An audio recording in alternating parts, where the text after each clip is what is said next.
प्यारे विद्यार्थियों, काव्य क्लासेस के ऑनलाइन मंच पर मैं डॉक्टर मनोज जैन आपका हार्दिक अभिनंदन और स्वागत करता हूं। आज हम भाषा विज्ञान के अंतर्गत एक महत्वपूर्ण बिंदु की बात करेंगे और वह है विश्व की भाषाओं का वर्गीकरण। ये ऐसा वर्गीकरण है जो बहुत कम लोगों के समझ में आता है और इस वर्गीकरण को आज हम बेहतरीन ढंग से समझने की कोशिश करेंगे। आप भी अगर इस वर्गीकरण को थोड़ा सा पुस्तक से पढ़कर पढ़ेंगे तो आपको और भी ज़्यादा आनंद आएगा। एक बार आप मुझसे पढ़ लीजिए और फिर आप इसे पढ़िए और फिर दोबारा पढ़िए। पढ़ने का आनंद और सीखने की गति दोगुनी हो जाएगी। इसलिए कहते हैं करत करत अभ्यास के जड़मति होत सुजान, रसरी आवत जात के सिल पर होत निशान। आज हम भारतीय नहीं विश्व की भाषाओं का वर्गीकरण और कई प्रकार के से इसका वर्गीकरण हम पढ़ेंगे। आपको पढ़ने का बड़ा आनंद आएगा, ध्यान लगाकर पढ़ेगा। काम की बात करेंगे, अनावश्यक चीजों को हम यहाँ बिल्कुल भी डिस्कस नहीं करने वाले हैं, लेकिन जो डिस्कस करने वाले हैं, जिस पर हम चर्चा करने वाले हैं, वह उच्च स्तरीय चर्चा होगी। तो चले हम आज बात करते हैं विश्व की भाषा और उनका वर्गीकरण। देखिएगा, विश्व की भाषाएं एवं वर्गीकरण। देखिए, विश्व की भाषा और उनके वर्गीकरण की अगर हम बात करें तो हम जब भोलानाथ का भाषा विज्ञान पढ़ते हैं तो हम देखते हैं कि विश्व में लगभग 2796 भाषाएं बोली जाती है, जिनको लगभग हम कितनी हजार भाषाएं कह सकते हैं। विश्व में लगभग 3000 भाषाएं बोली जाती है। विश्व में लगभग 3000 भाषाएं बोली जाती है। आपने सुना होगा कि कोस कोस पर बदले पानी, चार कोस पर बदले वाणी। यही चीज यहाँ पर देखते हैं। आज अगर हिंदुस्तान में आप चले जाएं तो 150 भाषाएं में देखने को मिल जाएगी। संविधान की 8वीं अनुसूची में 22 भाषाएं सम्मिलित है। संविधान की 8वीं अनुसूची में ही 22 भाषाएं सम्मिलित है, जिसमें राजस्थानी जैसे को महत्व नहीं दिया गया। तो आप अनुमान लगाइए, हिंदुस्तान में जब 100 हो सकती है तो विश्व में 3000 भाषाओं से इनकार नहीं किया जा सकता। इसलिए भोलानाथ तिवारी लिखते हैं कि विश्व में लगभग 2796 अर्थात 3000 भाषाएं बोली जाती है। इन विश्व की भाषाओं का वर्गीकरण कैसे किया जाए? इन विश्व की भाषाओं के वर्गीकरण की अगर हम बात करें तो देखिए, किसके आधार पर इनका वर्गीकरण किया जाता है? महाद्वीप के आधार पर वर्गीकरण किया जाता है। महाद्वीप के आधार पर वर्गीकरण किया जाता है। देश के आधार पर वर्गीकरण किया जाता है। किसके आधार पर किया जाता है? देश के आधार पर। धर्म के आधार पर किया जाता है। किसके आधार पर किया जाता है? धर्म के आधार पर किया जाता है। काल के आधार पर किया जाता है। धर्म के आधार पर किया जाता है। किसके आधार पर किया जाता है? काल के आधार पर किया जाता है। आकृति के आधार पर किया जाता है। किसके आधार पर किया जाता है? आकृति के आधार पर किया जाता है। परिवार के आधार पर किया जाता है। परिवार के आधार पर किया जाता है। तो ध्यान रखिए, विश्व में जो 3000 भाषाएं बोली जाती है, इनका वर्गीकरण कैसे किया जाता है, इसको हम यहाँ विस्तार से पढ़ेंगे, उच्च स्तरीय ढंग से पढ़ेंगे। देखिएगा, अगर हम विश्व की भाषाओं की बात करें तो महाद्वीप, देश, धर्म, काल, आकृति, परिवार आदि आधार पर इसका वर्गीकरण किया जाता है। जैसे एशिया महाद्वीप हो गए, यूरोप महाद्वीप, यह वर्गीकरण किया जाता है देश भारत की, धर्म के आधार पर, काल के आधार पर। लेकिन ये इतनी महत्वपूर्ण नहीं है। इन सब में अगर सबसे महत्वपूर्ण चीज है इन सब में सबसे महत्वपूर्ण चीज क्या है? आकृति और परिवार के आधार पर आकृति मूलक वर्गीकरण। किसकी आकृति? भाषा की आकृति, भाषा की बनावट, भाषा के रूप के आधार पर, भाषा की रचना के आधार पर। और दूसरा, परिवार के आधार पर। परिवार कैसे होता है? जैसे आपका और हमारा परिवार होता है, परिवार का एक वंश वृक्ष चलता है, उसी परिवार के आधार पर वर्गीकरण किया जाता है भाषाओं का, कौन सी समानता रखती है, कौन सी असमानता। अब देखिएगा, आकृति के आधार पर आज जो हम चर्चा करने वाले हैं वो हम चर्चा करेंगे विश्व की भाषाएं और उनका वर्गीकरण कैसे किया जाए। तो मैंने आपसे कहा, महाद्वीप के आधार पर वर्गीकरण होता है, देश के आधार पर, धर्म के आधार पर, काल के आधार पर। लेकिन हमारा आधार जो महत्वपूर्ण है, 2 वर्गीकरण हम भाषा विज्ञान के अंतर्गत महत्वपूर्ण रूप से पढ़ते हैं। एक आता है आकृति के आधार पर और दूसरा आता है परिवार के आधार पर। देखिए, अगर हम शुरू में वर्गीकरण करेंगे किसके आधार पर? आकृति के आधार पर वर्गीकरण। आकृति के आधार पर विश्व की भाषाओं का वर्गीकरण किया जाता है। लेकिन हमारे प्रश्न क्या बनेगा, हम हिंदी के विद्यार्थी हैं, तो हमसे प्रश्न बन जाएगा कि बताओ आकृति मूलक वर्गीकरण में हिंदी भाषा को किस वर्गीकरण में रखा जाता है। अगर मैं आपसे भी पूछ लूं तो आप उत्तर देने में शायद असमर्थ हो सकते हैं, लेकिन मैं आपको बता देता हूं श्लिष्ट योगात्मक भाषा में रखा जाता है। कौन सा श्लिष्ट योगात्मक, कैसे है समझे। आकृति के आधार पर हम जब वर्गीकरण करते हैं तो इसको हम दो भागों में बांटते हैं। कितने भागों में बांटते हैं, दो भागों में बांटते हैं। एक कौन से आती है अयोगात्मक, एक कौन से आती है अयोगात्मक, और एक कौन से आती है योगात्मक। योगात्मक को भी हम कितने भागों में बांटते हैं, तीन भागों में बांटते हैं। कौन कौन सी, अश्लिष्ट, एक कौन से आती है श्लिष्ट, और एक कौन से आती है प्रश्लिष्ट। यहां पर बांटा जाता है और फिर इसको भी दो भागों में बांटा जाता है। कितने भागों में बांटा जाता है, दो भागों में। कौन कौन सी, इसका फिर आ जाता है योगात्मक। यहां पर कौन से आती है संयोगात्मक, और एक आती है कौन सी वियोगात्मक, और संयोगात्मक में आती है कौन सी संस्कृत, और वियोगात्मक में आती कौन सी हिंदी। फिर वर्गीकरण भी होता है बहिर्मुखी और अंतर्मुखी। चले पहले हम यहां पर देखते हैं आकृति के आधार पर वर्गीकरण हम यहां भाषाओं का कर रहे हैं। आकृति मूलक वर्गीकरण को हम दो भागों में बांटते हैं, अयोगात्मक और योगात्मक। अश्लिष्ट, श्लिष्ट, प्रश्लिष्ट, संयोगात्मक, वियोगात्मक। अगर आपसे पूछा जाता है कि आकृति मूलक वर्गीकरण के आधार पर हिंदी भाषा को किसमें रखा जाता है, अयोगात्मक की योगात्मक, तो आपका सीधा सा उत्तर होगा योगात्मक। योगात्मक में कौन सा आएगा श्लिष्ट, और श्लिष्ट से कौन सा आएगा वियोगात्मक। तो यहां से योगात्मक, श्लिष्ट, वियोगात्मक भाषा कही जाती है। अब ये कैसे है इसको समझना है, ये इंपॉर्टेंट चीज हमारे सामने आती है। अब इसी को समझने के लिए हम आगे बढ़ते हैं। सिर्फ इतना सा आप देखिएगा। पहली चीज, विश्व की भाषाओं का हम वर्गीकरण कर रहे हैं, किस आधार पर करेंगे, तो मैंने कहा 6 आधार होते हैं, लेकिन हम भाषा विज्ञान के अंतर्गत 2 आधारों को पढ़ते हैं। कौन से, आकृति के आधार पर और परिवार के आधार पर। परिवार में तो हम पढ़ते हैं भारोपी परिवार जो अपना आता है वो पढ़ते रहते हैं, लेकिन ये आकृति मूलक वर्गीकरण हमारा बहुत महत्वपूर्ण है, इसको हम यहाँ समझते हैं। आकृति के आधार पर 2 भागों में अयोगात्मक और योगात्मक, फिर इसका वर्गीकरण किया गया यहाँ से। ठीक, इससे मैं आगे ले चलता हूँ, आपको देखेगा समझे। विश्व की भाषाएं एवं वर्गीकरण। विश्व में लगभग 2796 अर्थात लगभग 3000 भाषाएं बोली जाती है।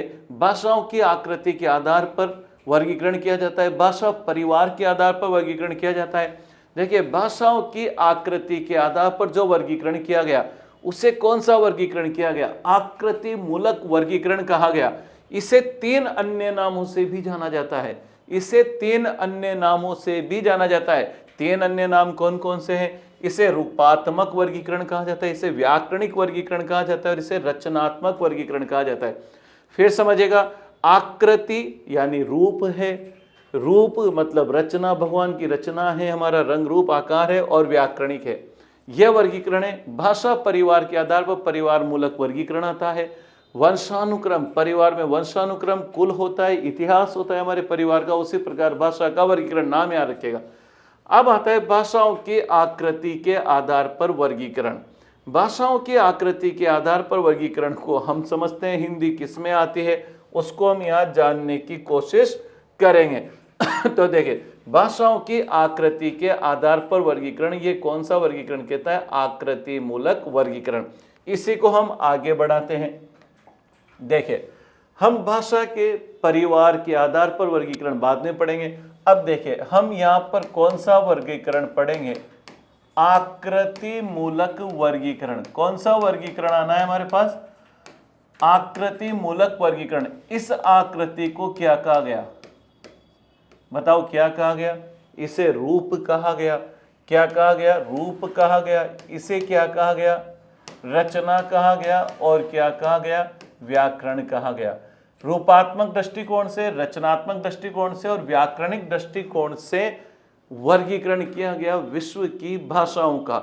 विश्व की भाषाओं का वर्गीकरण किया गया तो इसमें 2 चीजें देखिए।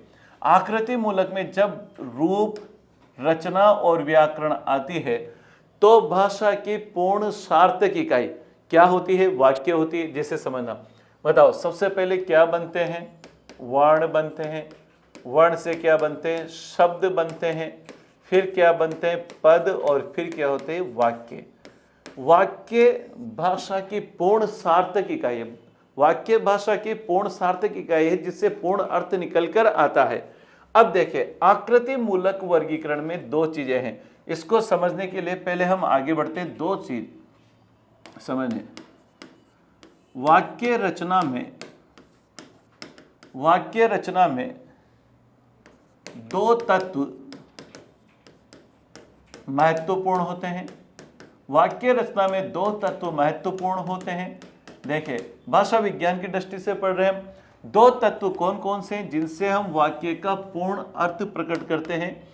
एक होता है अर्थ तत्व, एक कौन सा होता है, अर्थ तत्व, और एक होता है संबंध तत्व। समझना आप इनको, अभी स्पष्ट हो जाएगा आसानी से, ध्यान देना। वाक्य रचना में दो तत्व महत्वपूर्ण होते हैं, एक होते हैं अर्थ तत्व और एक होते हैं संबंध तत्व। इसको एक उदाहरण से समझते हैं। इसको हम एक उदाहरण से समझते हैं। उदाहरण क्या है देखिएगा। उदाहरण लिखा हमने, राम ने रावण को मारा। ठीक, अब यहां पर देखना, राम का अपना अर्थ है, रावण का अर्थ है और मारने का अर्थ है। ने और को का कोई अर्थ नहीं है, तो जिसका अर्थ है वह है राम। बताओ किसका अर्थ है, रावण, और बताइए किसका अर्थ है, मारा। राम पुरुषोत्तम राम है, लंकापति रावण है, मारना क्रिया है, यह है। तो अर्थ तत्व में राम का अर्थ है, रावण का अर्थ है मान। ने और को का कोई अर्थ नहीं है, ये वाक्यों को जोड़ने का कार्य करते हैं। तो बताइए कौन से तत्व कहलाए, संबंध तत्व। किसी भी भाषा के अगर हम बात करें तो ये दो तत्वों के आधार पर, इस वाक्य रचना के आधार पर हमारा कौन सा वर्गीकरण होता है, आकृति मूलक वर्गीकरण होता है। कौन सा वर्गीकरण होता है, आकृति मूलक वर्गीकरण होता है, ये समझिएगा। देखिए हमने क्या कहा, वर्ण आए, शब्द आए, पद आए, वाक्य आए। बताइए किस में आते हैं, व्याकरण में। व्याकरण में वर्ण शब्द होते हैं, रूप, रचना, ये हो गई। ठीक, तो वाक्य रचना में दो महत्वपूर्ण तत्व होते हैं, अर्थ तत्व और संबंध तत्व। किसी भी वाक्य में दो चीजें होती है, कौन कौन सी, अर्थ तत्व और संबंध तत्व। अगर हम इनकी रचना को देखें तो राम ने रावण को मारा, यूं भी तो हो सकता है रावण ने राम को मारा। अब देखें, अगर हम इसको बदल दें तो संबंध तत्व के अर्थ में कोई परिवर्तन नहीं आया, लेकिन वाक्य का पूरा अर्थ क्या हो जाएगा, बदल जाएगा। तो यह ध्यान रखना है, वाक्य रचना में दो तत्व महत्वपूर्ण होते हैं। इसी के आधार पर, इन दोनों तत्वों के आधार पर ही हम आकृति मूलक वर्गीकरण को पढ़ते हैं। किसको पढ़ते हैं, आकृति मूलक वर्गीकरण को पढ़ते हैं। और उसी को यहां देखें तो देखें, पहला वर्गीकरण कौन सा है हमारा, आकृति मूलक वर्गीकरण। आकृति मूलक वर्गीकरण का श्रेय सबसे पहले जिस महोदय को दिया जाता है वह है स्लेगल महोदय को। अगर आकृति के आधार पर, रूप के आधार पर, रचना के आधार पर, व्याकरणिक कोटि के आधार पर अगर विश्व की भाषाओं का वर्गीकरण करने का प्रथम श्रेय अगर किसी व्यक्ति को दिया जाता है तो वह कौन है, श्लेगल है। हमारा पहला ही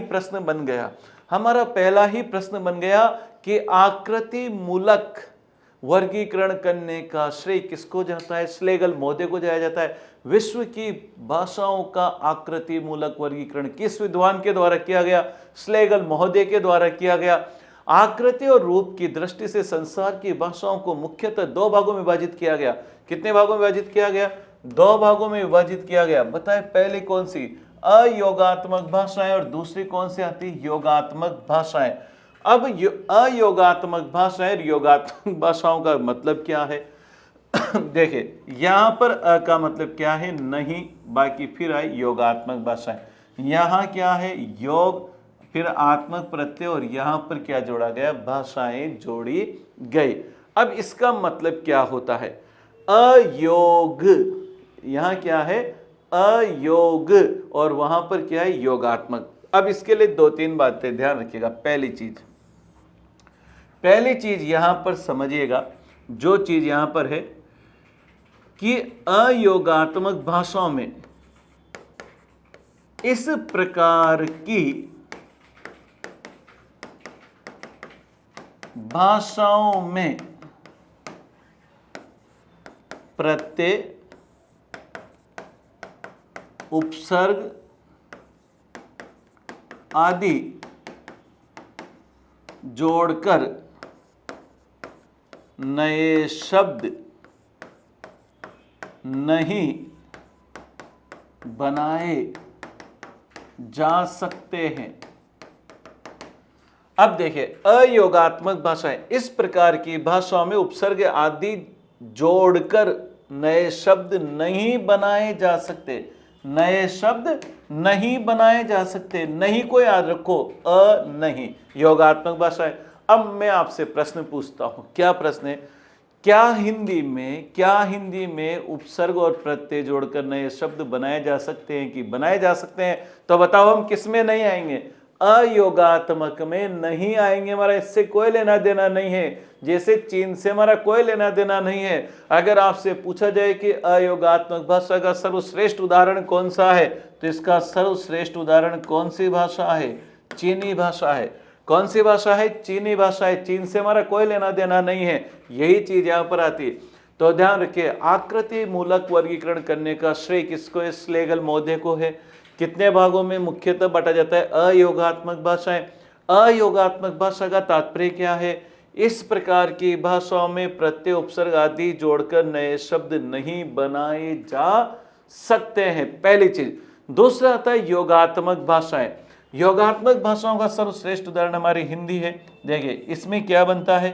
इस प्रकार की भाषाओं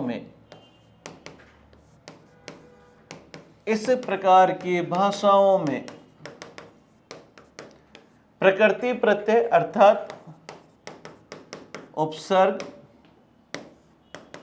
प्रत्यय आदि जोड़कर नए शब्द बनाए जा सकते हैं।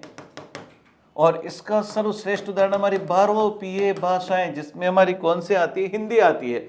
अब आपसे पूछा जाए कि आकृति मूलक वर्गीकरण के आधार पर बहुपीय भाषाओं को, अर्थात सीधे आपसे पूछा जाए हिंदी भाषा को, हम तो हिंदी की बात करेंगे, हिंदी भाषा को किस में रखा जाता है? योगात्मक आकृति मूलक वर्गीकरण में रखा जाता है। स्पष्ट है? पहली चीज, हम सीधा सा रटना नहीं, सीधा सा समझे कि हमने वर्गीकरण किया किसके आधार पर? आकृति। आकृति का मतलब है जिसमें वर्ण, शब्द, वाक्य का महत्व होता है, पहली चीज। दूसरी चीज आई, दो वर्गीकरण किया गया, कौन सा है? अयोगात्मक, योगात्मक। अयोगात्मक और योगात्मक में क्या अंतर है? समझिएगा। अयोगात्मक में शब्दों में किसी भी आधार पर परिवर्तन नहीं होता, नए शब्द नहीं बनाए जाते हैं। जबकि योगात्मक भाषाओं में क्या होता है? नए शब्द बनाए जा सकते हैं।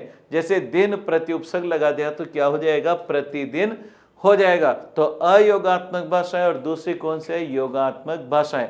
अब आप कहेंगे संबंध तत्व और अर्थ तत्व, याद आया? अर्थ तत्व में राम, रावण, मारा। संबंध तत्व और अर्थ तत्व में संबंध पाया जाता है कौन सी भाषाओं में? योगात्मक भाषाओं में। अर्थ तत्व और संबंध तत्व में संबंध पाया जाता है कौन सी? योग। योग होता है जो। ठीक है? यहां तक तो आपको तो केवल एक लाइन यहां रखनी है। भारतीय भाषाओं में हिंदी भाषा को आकृति मूलक वर्गीकरण में अयोगात्मक श्रेणी में रखा जाता है कि योगात्मक श्रेणी में रखा जाता है? तो सीधा सा उत्तर क्या होगा? योगात्मक श्रेणी में रखा जाता है। एक बार आप देख लीजिए।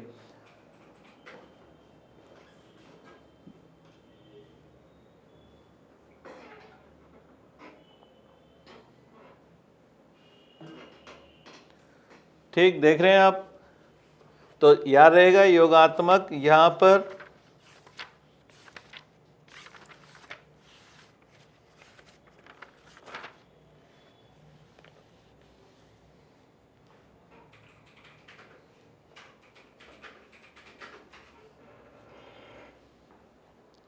ठीक। यहां तक।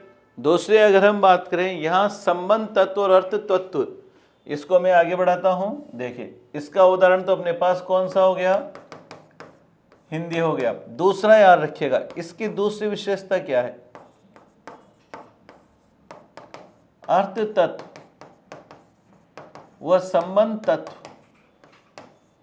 का योग रहता है, वह अलग अलग नहीं होते हैं, दोनों जुड़े रहते हैं, उसके बिना हिंदी में पूरा अर्थ प्रकट नहीं होता है। तो आपसे इधर नहीं इधर प्रश्न पूछा जाएगा। ठीक, इससे आगे बढ़ते हैं। इससे आगे क्या है देखो, अब इसको मैं और आगे बढ़ा रहा हूं, ध्यानपूर्वक समझना। आकृति मूलक भाषाओं का वर्गीकरण दो तरह से हो गया, कौन सा? अयोगात्मक भाषाएं और योगात्मक भाषाएं। हमें इधर नहीं चलना है, हमारे यहाँ तो शब्दों में योग होता है, दूसरे के साथ जुड़ता है और नया शब्द बन जाता है। हिंदुस्तान तो दूसरों से मिलकर बना है, हमारे यहाँ सभी जाति धर्म क्षेत्र के लोग रहते हैं, हिल मिलकर रहते हैं, इसलिए हम योग में ही जीते हैं, हम अलग अलग नहीं जीते हैं, इसलिए योगात्मक भाषाएं। अब देखिए, योगात्मक भाषाओं का भी जो वर्गीकरण है वह तीन तरह से किया गया। कितनी तरह से किया गया? तीन तरह से, अश्लिष्ट, श्लिष्ट और प्रश्लिष्ट। अब आप सोच रहे होंगे सर इसका मतलब क्या है? यही तो समझने वाली बात है, और फिर नहीं तो मैं और एक सामान्य व्यक्ति में क्या अंतर होगा? हम कॉलेज व्याख्याता बनते हैं या व्याख्याता बनते हैं, तब ये व्याख्याता अपने आप में बहुत बड़ा शब्द होता है। देखिए, यहां पर उपसर्ग जुड़ा हुआ है अ और यहां जुड़ा हुआ है प्र।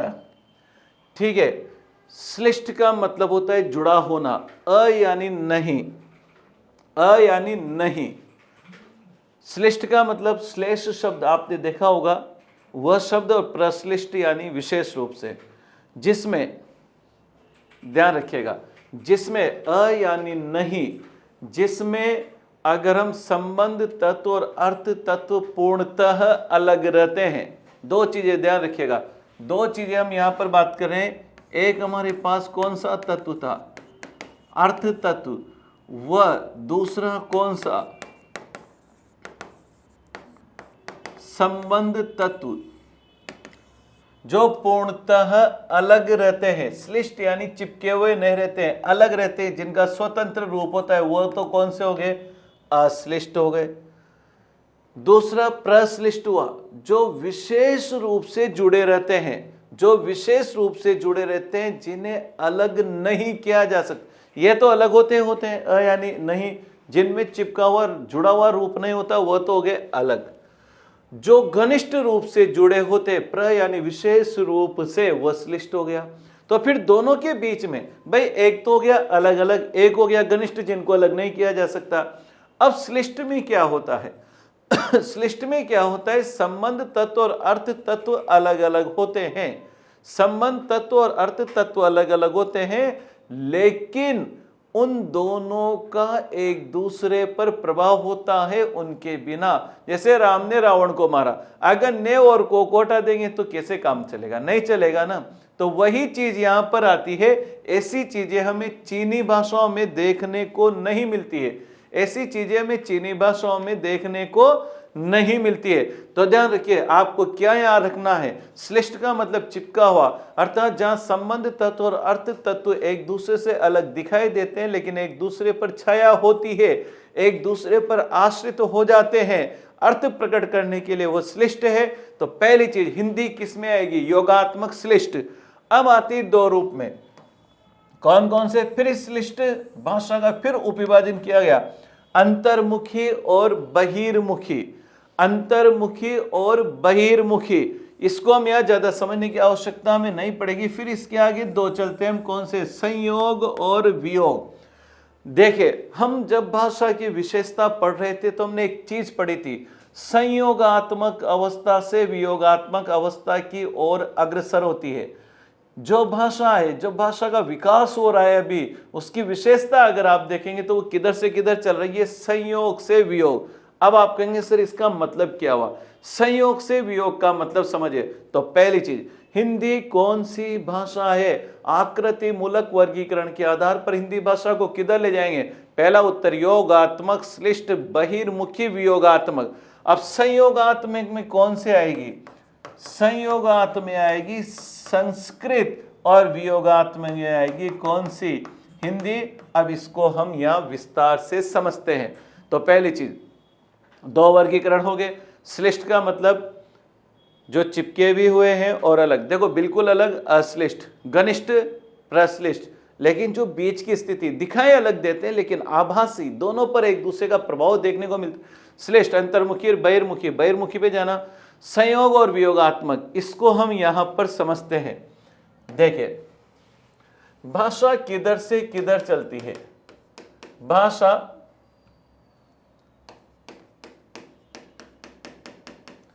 संयोगात्मक अवस्था से वियोगात्मक अवस्था की ओर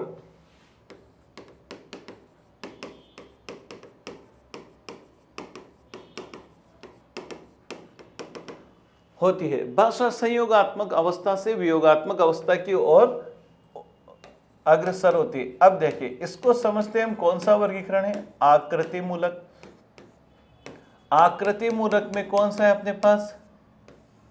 योगात्मक। योगात्मक में कौन सा आया?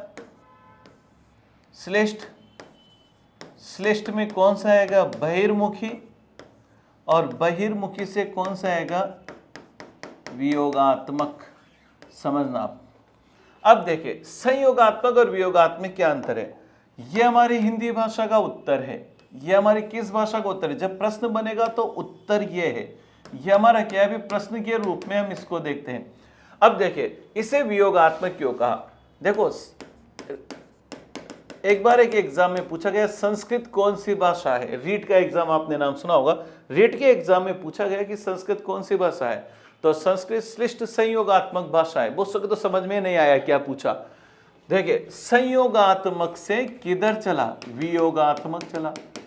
अब कैसे चला? देखो, संस्कृत है तो योगात्मक भाषा ही, लेकिन योगात्मक में भी ये आगे जब बढ़ती तो संयोग से वियोग चली। जैसे रामायण, यह विभक्ति चिन्हों को मिलाकर लिखा गया। हिंदी में कैसा लिखा गया? राम के लिए। संस्कृत में कालवाचक शब्दों को मिलाकर लिखा जाता है गच्छति। हिंदी में किधर लिखा जाता है? जाता है। तो बताओ, किधर से किधर चली? संयोग से वियोग की ओर अग्रसर होती है। किधर से किधर अग्रसर होती है? संयोग से वियोग की ओर अग्रसर होती है। इसलिए अगर आपसे पूछा जाए प्रश्न क्या बनता है, देखो प्रश्न बनता है,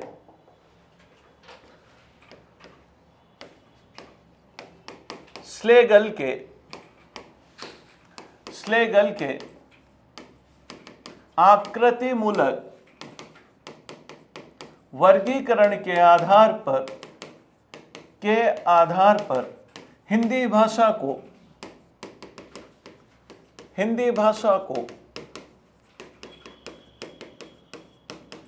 निम्नांकित में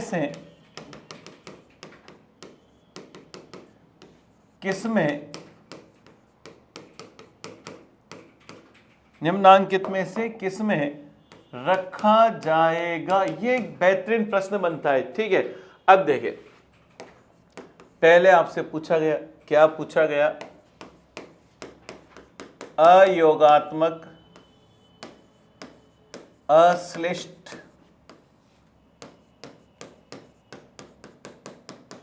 संयोगात्मक। बी पूछा गया अयोगात्मक, श्लिष्ट, संयोगात्मक। सी आया योगात्मक, अश्लिष्ट,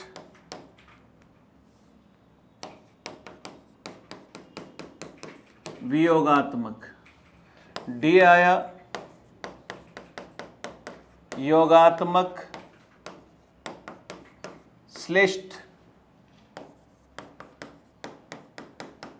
वियोगात्मक। अब आप देखिएगा, अगर किसी विद्यार्थी ने इस स्तर पर जाकर नहीं पढ़ा तो मैं पूर्ण विश्वास से कह सकता हूं कि विद्यार्थी इसका उत्तर नहीं दे सकता। खड़े गणेश जी के नाम ही लगा के आएगा यूं सोचकर। क्यों? क्योंकि जब तक वो चिंतन स्तर तक नहीं पढ़ेगा तब तक इस प्रश्न का उत्तर कतई नहीं दे सकता। तो पहली चीज, अगर आप इसको पीछे के पृष्ठ पर जाकर देखें तो बताओ, आकृति मूलक वर्गीकरण के आधार पर हिंदी किसमें है? योगात्मक में। श्लिष्ट है, बहिर्मुखी, ये तो वर्गीकरण मैंने किया यहां पर, और किसमें है? संयोग से वियोग, क्योंकि कारक चिन्हों को और विभक्ति चिन्हों को अलग करके लिखा जा सकता है। इसलिए आपके प्रश्न का उत्तर क्या हुआ? स्लेगल के आकृति मूलक वर्गीकरण के आधार पर हिंदी भाषा को निम्नांकित में से किस वर्ग में रखा जाएगा? तो आपका उत्तर क्या होगा? आपका उत्तर होगा योगात्मक, श्लिष्ट, वियोगात्मक। योगात्मक, श्लिष्ट, वियोगात्मक, यह आपका वर्गीकरण है। बाकी जो आपसे पूछे, अगर सिंपल पूछे बताओ कौन सी योगात्मक, आपसे पूछे कौन सी श्लिष्ट, और आपसे पूछा जाए कौन सी वियोगात्मक, संयोग से, अयोगात्मक नहीं है, वियोगात्मक, संयोग से वियोग की ओर वर्गीकरण होता है। यह तो हमारा वर्गीकरण हुआ किसके आधार पर? आकृति मूलक वर्गीकरण, अर्थात विश्व की जो 3000 भाषाएं, अगर हम उनका आकृति, रूप, रचना के आधार पर अगर हम वर्गीकरण करते हैं तो यह वर्गीकरण आता है। ठीक, आज के लिए हम इतना ही पढ़ते हैं, फिर अगली कक्षा में और पढ़ेंगे और हम वर्गीकरण करेंगे विश्व की भाषाओं का भाषा परिवारों के आधार पर वर्गीकरण। तब तक के लिए धन्यवाद।